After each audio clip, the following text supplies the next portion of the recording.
You're not one thing, you're two things at once. Turn on the news this week and you will see both. Somewhere a stranger will risk his own life to pull someone out of a burning car. And somewhere else, someone with access to the same intelligence, the same reasoning, the capacity for language and planning, will use it to plan something cruel. Not an animal doing either of these things, a human being. Sometimes the same human being on different days. We usually explain this away with a single sentence. Humans are animals underneath the surface, and every now and then the surface cracks.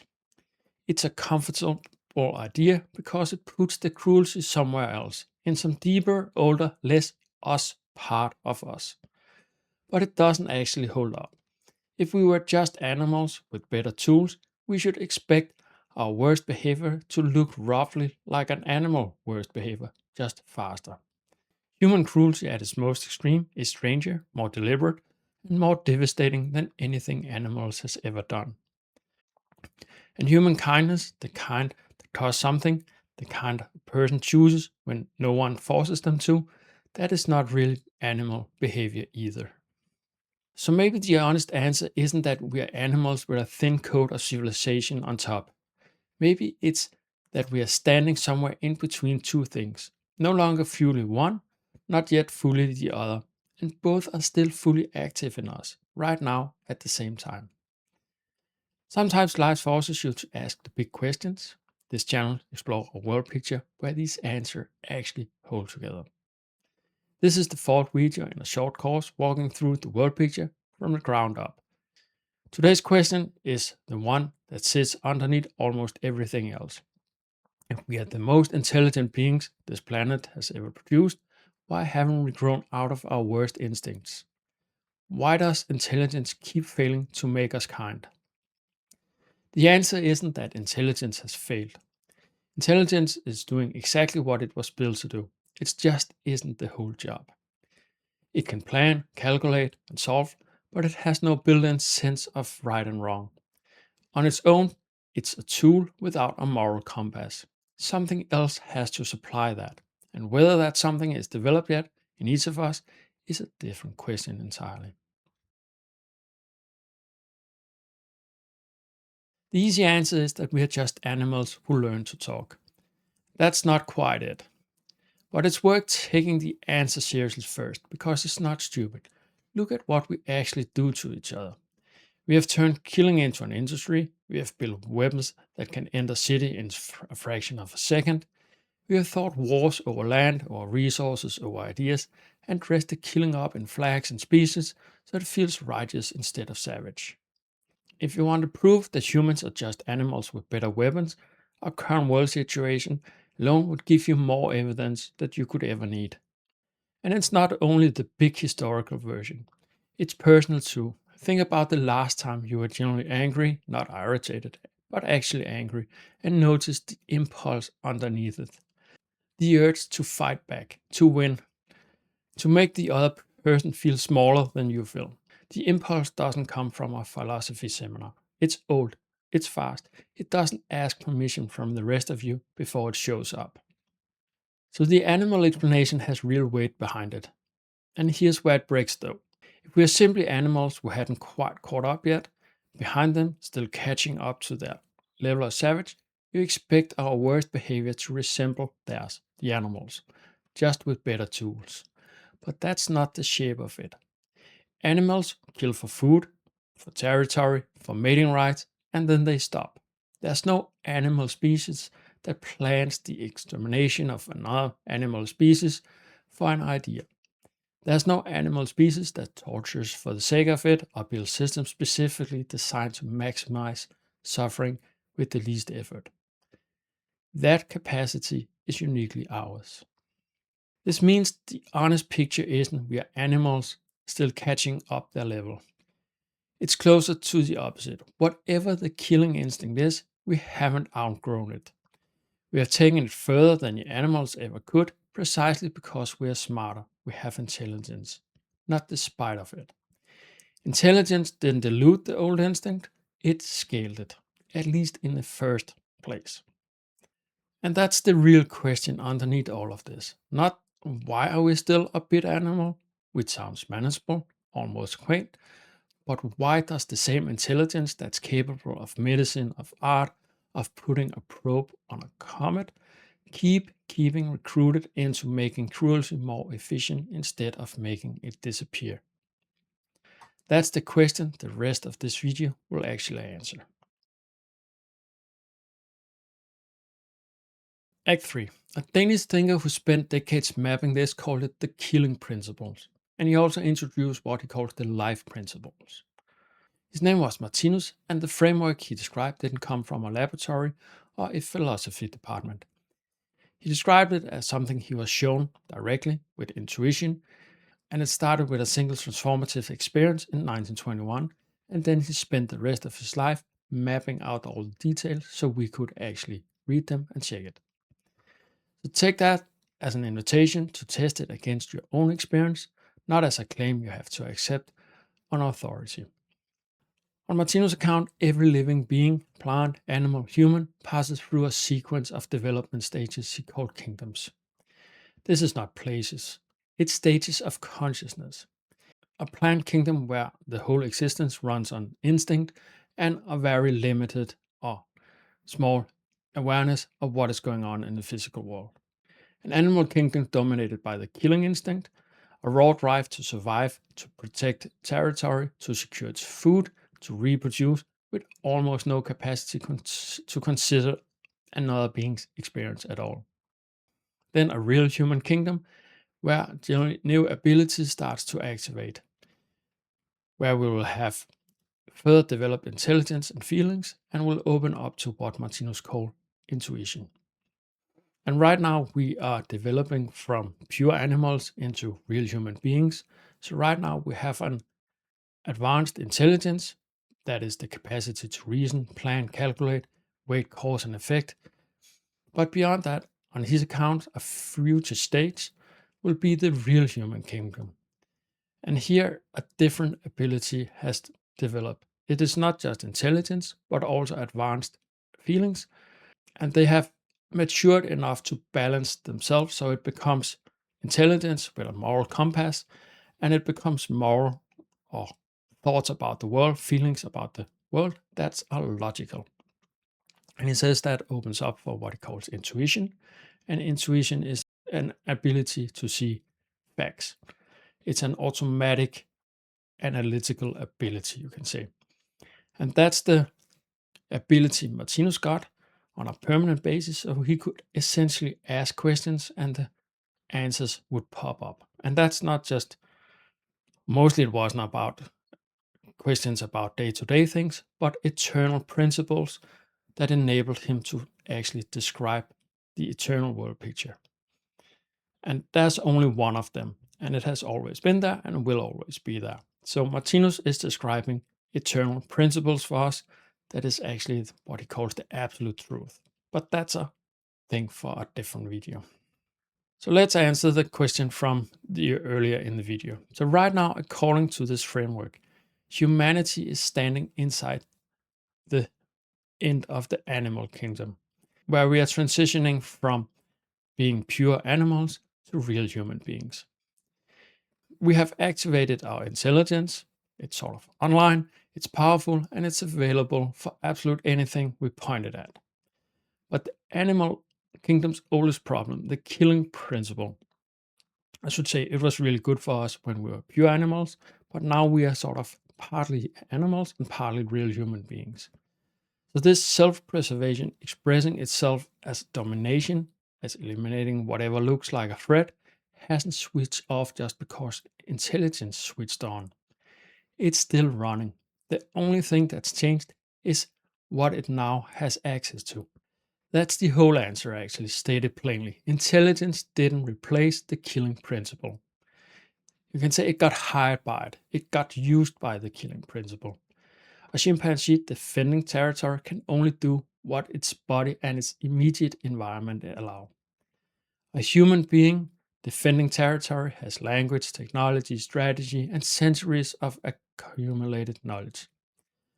All of it available to the same old drive, the killing principle, now working through a vastly more capable tool. That's why human cruelty, at its worst, so drastically outscale anything in the animal world. Not because we are more animal than animals, because the killing principle got a serious upgrade in capability long before it got a corresponding upgrade in restraint in humanity. So, what is this restraint of humanity? It's not more intelligence. We already established intelligence alone doesn't supply a moral compass. What's needed is the other abilities still maturing along it, the feeling, going from primitive feelings to more humane feelings. Specifically, these feelings, a kind of feeling Martinus described as still young in evolutionary terms. The capacity to generally register another being's experience as if it were your own. Not sympathy as an idea, a structural function ability still under construction, you can say. Martinus described it this way.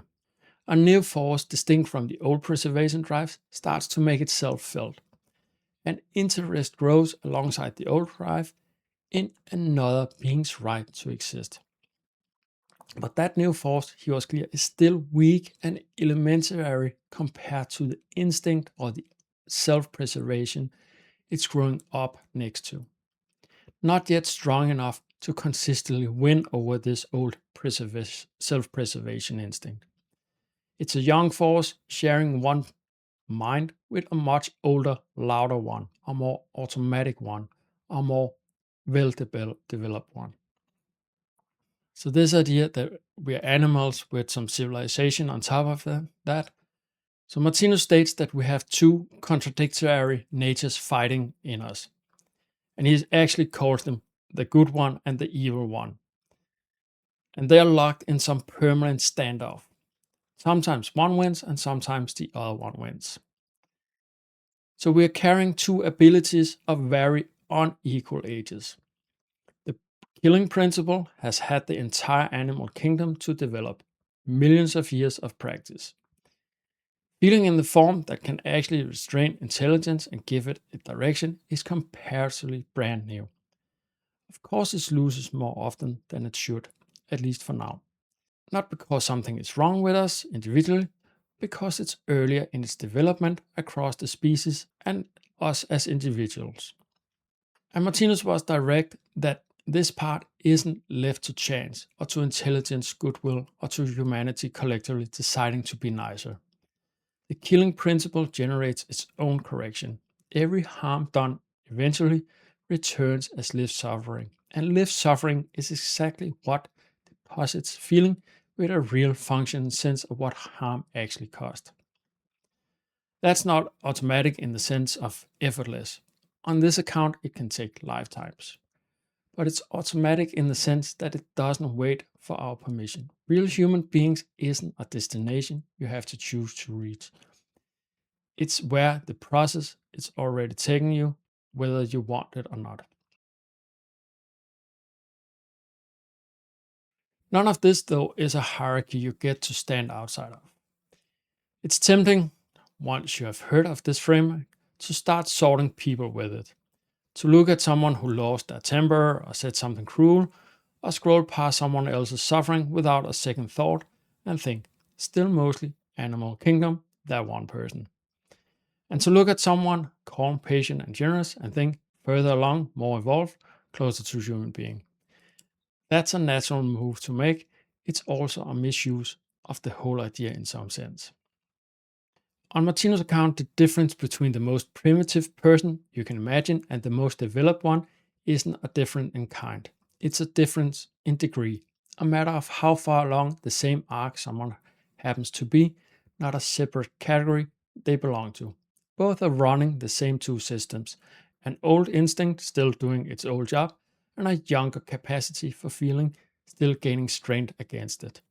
The only real variable is the ratio, which means the moment you catch yourself ranking people on the scale, you already missed the point because you're standing on the exact same scale at your own particular point right now.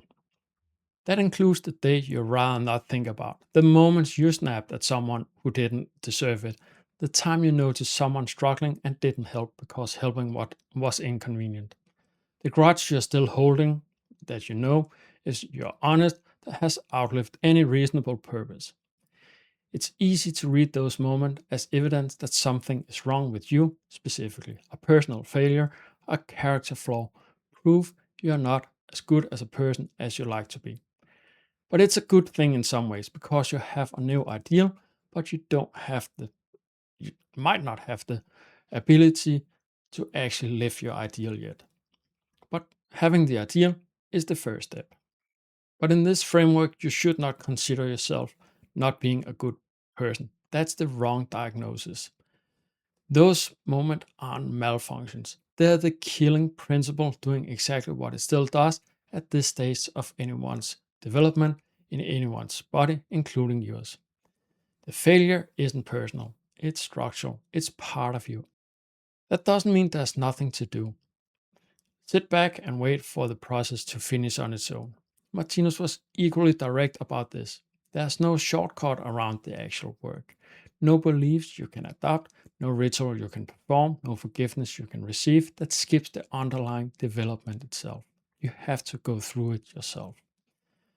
A person can be told they are saved, forgiven, enlightened, and still be exactly as capable of cruelty the next day because the organic structural condition hasn't changed. The only thing that actually moves the ratio is lived experience. The suffering caused, the sufferings felt, the understanding that grows out of these. There's no version of this that works by belief alone. What that leaves you with a strange kind of relief that isn't the same as being let off the hook. You don't have to win this today. You're not failing some test that a real human beings would pass. You're pathway through a transition that on this account every single person alive is also partway through. And the specific place you're standing, including its worst moments, is just what the transition looks like from the inside, right now for you. The work is still yours to do, but it's not evidence you're broken. It's evidence you're exactly the stage you're supposed to be in. So in our consciousness, we have a declining animal and we have a real human coming up in us, developing right now. That is not a flaw in the design. It's what standing in the middle of a very long transition actually feels like for every person who has ever lived through it, including you today. Killing principle is no mistake in the system. It's simply older and further along in its development than the feeling that means meant to answer it. And that younger part of you, the one that hesitates before striking back, that notices someone else's pain and can't quite look away from it, that chooses to understand instead of win, isn't weak because it loses sometime. It's early, it's still growing into what it's going to become. Every time instinct tells you to strike back, and something in you, feeling, understanding, both together, answers instead, that's not a small private moment. That is the animal kingdom losing one exchange at a time to the real human being you're becoming. You're not one thing you never were, but you're not staying two things forever either. That question, what you're actually becoming and what's on the other side of it, is where the course goes next. So subscribe to the channel for the video about what we are right now as living beings. If you found this video valuable, please give it a like. And if you have any questions or comments about our current situation, are we really partly humans, partly animals right now? Please leave them below. Thanks for watching.